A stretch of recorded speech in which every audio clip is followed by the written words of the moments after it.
In a move that has stirred global attention, the detained leader of the indigenous people of Biafra, Mazi Nnamdi Kanu, has written a passionate letter to U.S. President Donald Trump, alleging a hidden genocide against Judeo-Christians in Nigeria's southeast. From his detention cell in Abuja, Kanu's message challenges both Nigeria and the international community, raising urgent questions about justice, faith, and the limits of power. Welcome to Freedom Square News. This is Nnamdi Kanu's letter to Trump, alleged genocide, and the cry for justice in Nigeria. Ahead of his court appearance in Abuja, Nnamdi Kanu penned a 4-page letter to President Trump. In it, he calls himself a prisoner of conscience, claiming he has survived 4 assassination attempts and has been illegally detained since his extraordinary rendition from Kenya in 2021, an act condemned by a Kenyan court and noted by the United Nations.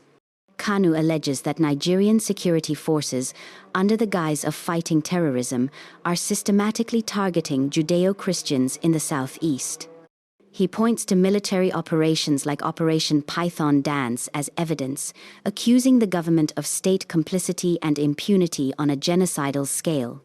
But is this genocide, or a symptom of Nigeria's broader insecurity and political struggle? In his appeal, Kanu praises Trump's earlier statement, threatening military action against Nigeria over religious persecution. He urges the U.S. to act decisively, calling for a U.S.-led inquiry into alleged massacres in eastern Nigeria, congressional hearings on what he terms the Igbo Christian genocide, sanctions on Nigerian officials under the Magnitsky Act, and a supervised referendum on self-determination for the Igbo people. To Kanu, these are not just political demands, they are a moral appeal. He warns that history will judge us by what we do when genocide knocks. Kanu's letter arrives at a tense moment.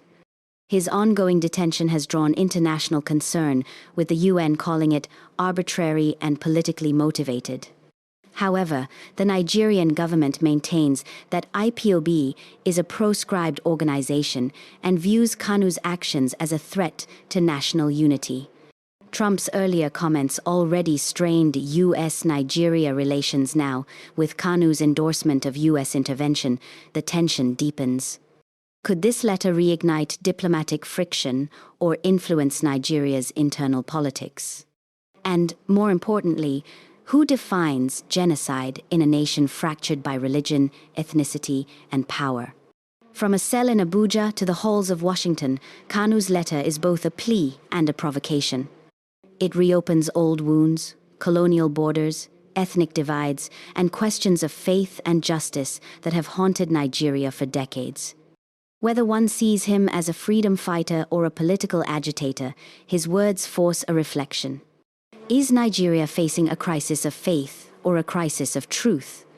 As the world watches, one thing is certain: the call for justice has left the prison walls. Thank you for watching. Freedom Square.